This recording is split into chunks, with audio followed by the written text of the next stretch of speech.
Damien. My question is to the panel. If the selfish and blind pursuit of genes to propagate is what drove single cells to evolve into complex life forms, which includes us, can we say that the blind pursuit of profit is what drives civilization forward? And we should not stop it just because we don't like what we see now, given that the future cannot be fully imagined by someone on a lower level of evolution. Slavoj. It's maybe too philosophical question, but just a brief point. You know, we don't have time for theory now, I know, but, you know, people usually claim capitalism is egotist, just profit-seeking. No, I claim that what all good Marxist and theologists know, capitalism is implicitly, in a perverted way, religiously ethical. It's capital must circulate even if we all drop dead and so on. Like you have a metaphysical entity which has priority over our most immediate utilitarian concerns. So for me, what we need against capitalist greed is not some Christian morality, but good old-fashioned utilitarian egotism. You actually calling for the return of Marxism, aren't you? I mean... that's another complicated question. But nonetheless, not so complicated stuff. You know, I will give you a prediction, very short, yeah, really. Okay. What to the gentleman's question before, what will happen? What will happen, probably, 90%, not 100, is in Egypt a pact between the army and Muslim Brotherhood. It's already happening, yeah, Zizek. It's already happening. The deal would be, you Muslim Brotherhood get more or less ideological hegemony, we keep our corruption, and I guarantee you this pact will be blessed by the United States as force of continuity. The question was... 40% of the Egyptian army budget. To all of you. Yeah, it's good to be able to continue the previous question, but we've had another question. And it really... You said it was philosophical, and it is. It's actually about the nature of capitalism and whether it's actually the best way forward. Let's hear from Kate. The structure of a religion. Let's hear from Kate. One of the things politicians so frequently talk about is that there must be more growth, more jobs, means better incomes for people, means a house, means having a nicer life in a material sense.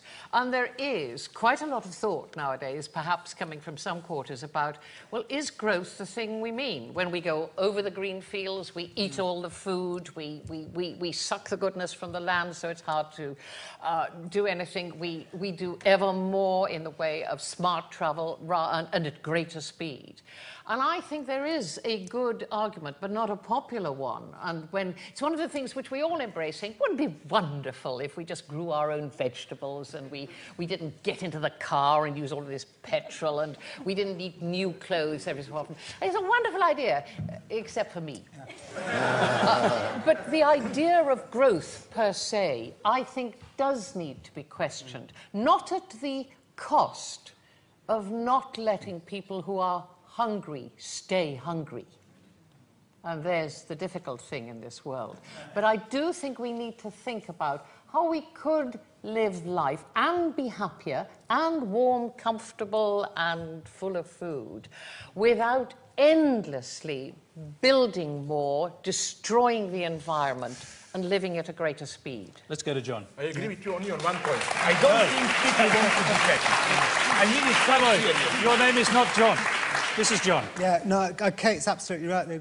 Capitalism isn't the problem. Growth is the problem. When you have companies, I know you're going to hate this, but when you have companies that take psychopathy as a business model, like the American health insurance industry, where they'll try everything they can to deny claims. I told the story a couple of weeks ago of a little girl who died of leukemia because her health insurance company found a loophole and denied her the claim. That's the problem. Now, you know, is capitalism to blame for that? No, what the problem in that is this kind of lust for growth. And there's a classic one in the pharmacology companies and the pharmaceutical companies in the medicalization of the human condition. Yeah. Oh my God. You do this, you do that. Well, you know that the Manual of Mental Disorders used to be a pamphlet, 65 pages. It's now 886 pages. My problem is I don't think evolution explains all of life, so it shouldn't explain all of life. And you realise that the pharmaceutical industry in America is actually creating disorders such as childhood. Part of capitalism. Can I ask you, Slavoj,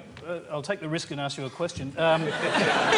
Your own risk, yeah. Okay, well, I mean, do you really see a return to communism? No. Marxism as the answer, because No, as I said yesterday... Don't be afraid, join us, come back. You've had your anti-communist fun. It's time to get serious again. Okay, I can Who tell said you that? more jokes, but what I'm simply saying is that we are obviously approaching today some serious problems, ecology and so on. I don't think in the long term these problems can be solved within the liberal capitalist democratic frame. I'm the first to admit, my gosh, I'm sorry to inform you, but I was a kind of a dissident. I was 5 years unemployed. I was not allowed to teach. So all I'm saying is that the problems are still here, which are the problems of commons, the problems of communism. As I said yesterday, communism is obviously not an answer, the 20th century communism. But sorry to tell you, the problems are here, and they will not run away.